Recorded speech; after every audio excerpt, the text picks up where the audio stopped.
प्रदेश कांग्रेस अध्यक्ष माननीय जीतू पटवारी के निर्देशानुसार मध्य प्रदेश सरकार के भूमि अधिग्रहण कानून 2025 के खिलाफ मंदसौर जिला कांग्रेस कार्यालय में एक महत्वपूर्ण पत्रकार वार्ता आयोजित की गई। इस अवसर पर प्रदेश प्रवक्ता व मंदसौर नीमच मीडिया प्रभारी श्री समर सिंह, प्रदेश सचिव श्री परशुराम सिसोदिया, जिला संगठन मंत्री राजेश सिंह रघुवंशी, जिला कांग्रेस प्रवक्ता श्री राजनारायण लाड और जिला महिला कांग्रेस अध्यक्ष श्रीमती रूपल संचेती उपस्थित रहे। प्रदेश प्रवक्ता श्री समर सिंह ने कानून को किसानों के लिए अन्यायपूर्ण बताते हुए कहा कि यह बड़े व्यापारियों और भूमाफियाओं को फायदा पहुंचाने की सुनियोजित साजिश है। उन्होंने कहा कि देश में किसानों की आत्महत्या की घटनाएं बढ़ रही है। ऐसे में यह कानून कृषि भूमि हड़पने का रास्ता खोल देगा और गरीब किसानों को बेबस कर देगा। उन्होंने प्रदेश में किसानों पर बढ़ते अत्याचार का जिक्र करते हुए बताया कि मंदसौर में किसान प्रभुलाल मेघवंशी को न्याय की मांग पर प्रशासन ने प्रताड़ित कर उनकी फसल व 200 संतरे के पेड़ नष्ट कर दिए। नीमच जिले में सीमांकन की मांग करने वाले एक बुजुर्ग किसान को थाने में 6-7 घंटे भूखे प्यासे बिठाए रखा। प्रदेश सरकार द्वारा सिंहस्थ क्षेत्र में भूमि अधिग्रहण की योजना पर कांग्रेस ने एतराज जताया। 13 अखाड़ों के संतों ने स्पष्ट किया कि उनके पास पहले से पर्याप्त भूमि उपलब्ध है और सिंहस्थ 2028 के लिए वह खुद व्यवस्था कर लेंगे। कांग्रेस पार्टी ने इस काले कानून के खिलाफ जन जागरूकता अभियान चलाने का निर्णय लिया, जिसमें प्रभात फेरिया, गांव में चौपालों पर चर्चा, जन जागृति कार्यक्रम व विरोध प्रदर्शन किए जाएंगे। कांग्रेस का संघर्ष तब तक जारी रहेगा जब तक सरकार इस कानून को पूरी तरह वापस नहीं ले लेती। और 3 बीघा की जमीन पर जो गेहूं लगे थे उनको रोन दिया। किसानों की बात करने वाली भारतीय जनता पार्टी के मैनिफेस्टो में आप देखेंगे, उनकी बातों में आप देखेंगे तो आपको लगेगा कि किसानों इनसे बड़े जो है हितैषी किसानों कोई नहीं हो सकते। लेकिन वास्तविकता और धरातल की स्थिति यह है कि किसानों पे जितने अत्याचार आज हो रहे हैं मध्य प्रदेश में, इतने कभी नहीं हुए। एक मिनट, हमारे जितने पार्षद वगैरह हैं वो भी सदन के अंदर अपनी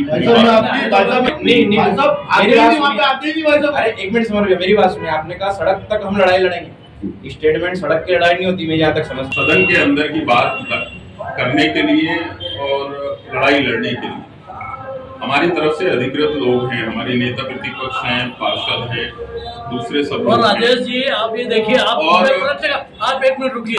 देखो ना, पूरे एक मुद्दे पर नहीं बोली कांग्रेस। देखो ऐसा नहीं है, सारे मुद्दों पे सदन में लड़ाई हमारे नेता प्रतिपक्ष लड़ रही है। आप लड़ाई हमारे पार्षद भी लड़ रहे, नहीं ऐसा नहीं है। समय समय पर जिन चीजों के बारे में जवाब दे। मेरा आपसे ये कहना है कि आपके नेता प्रतिपक्ष ने, आपके पार्षदों ने विरोध स्टेटमेंट में रख दिया, ठीक है। आगे क्या आप कांग्रेस उसको विरोध, जनता पे अतिरिक्त कर का भार पड़ा, उसको कैसे रिप्रेजेंट करेंगे? सड़क की लड़ाई की बात आप कर रहे हो, संगठन को मजबूत करने की, कल की बात है, उसके बारे में रूपरेखा बनाई जाएगी। कितने 1 साल फिर निकल जाएगा? नहीं ऐसा नहीं है। मुद्दा भारतीय जनता पार्टी के द्वारा के फरमान इसके विरोध में भारतीय जनता पार्टी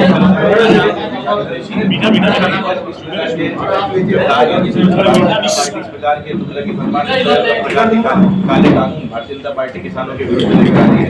कुछ किसान के विरुद्ध वो किसान जिसकी पेट जो है पीछे चिपक चुका है, वो किसान जो कभी यूरिया, कभी डीएपी, कभी खाद, कभी नकली बीज और इन सब चीजों से परेशान है। कभी बारिश नहीं होती, कभी अतिवृष्टि हो जाती है, ऋण, बीज और इसके अंदर इसका जीवन जो है खत्म हो जाता है। उसके बाद में जो व्यक्ति जो इतना दबा कुचला है, किसान हमारा जो अन्नदाता है इस प्रदेश का, इस देश का, उसके प्रति इस प्रकार का रवैया भारतीय जनता पार्टी का बहुत शर्मनाक है। और कांग्रेस पार्टी इसका जो विरोध करती है, क्योंकि जो लैंड एक्विजिशन बिल है उसको आप अंदर समझे व्यापक तौर के ऊपर तो ये जमीन छीनने का बिल है। और ये जो अंग्रेजों के समय में इतने अत्याचार नहीं हुए जितने अत्याचार आज किसानों को मध्य प्रदेश के अंदर हो रहे हैं। इसको लेकर आपके द्वारा क्या कदम उठाया जाएगा? इसके द्वारा हम लोग किसान प्रभात फेरियां निकाली जा रही है, किसानों को जो इनके हक और अधिकार की बातों को समझाया जा रहा है, उनको अवगत कराया जा रहा है कानून से। और हम किसानों के साथ कंधे से कंधा मिलाकर उनके हक और अधिकार की लड़ाई में उनके आगे खड़े हुए हैं, दीवार बन के खड़े हुए हैं। और हम चाहते हैं कि भारतीय जनता पार्टी इस कानून को, मध्य प्रदेश सरकार, मोहन यादव जी की सरकार इस कानून को वापस करें। प्रभात फेरी के माध्यम से नहीं होता तो आगे क्या कदम लेगा? देखिए, प्रभात फेरी तो अभी एक पहली चीज है जो कि उज्जैन में होना शुरू भी हो गई है। हम आपको चूंकि उज्जैन के अंदर जो है लैंड एक्विजिशन का पहला मामला आ भी गया है और ये अधिनियम बनने से पहले ही वहाँ पर हो गया था कि हम कुछ 8-10 गाँव की जो जमीन को सरकार जो है सीएस के नाम पे लेना चाहती, परमानेंट जो है उसका कंस्ट्रक्शन करके। लेकिन वहाँ पर जब साधु संतों से इस मीटिंग के अंदर बात की, उनसे जब बैठक में उन्हें पूछा गया तो उन्होंने साफ मना कर दिया है। 13 जो अखाड़ों के महंतों ने साफ इनकार कर दिया है कि हम किसानों की हाय लेकर किसी भी प्रकार की जमीन की आवश्यकता हमको नहीं है और हमारे पास में पहले से पर्याप्त जमीन है। क्योंकि आप लोगों को विदित होगा इस चीज़ का कि जो जितने भी अखाड़े सीएस में आते हैं उनके पास में अपनी अपनी खुद की निजी जमीनें होती हैं, उनको आवश्यकता नहीं है। आवश्यकता किसको है? आवश्यकता है भारतीय जनता पार्टी के नेताओं को, सरकार को आवश्यकता है आज वो जमीन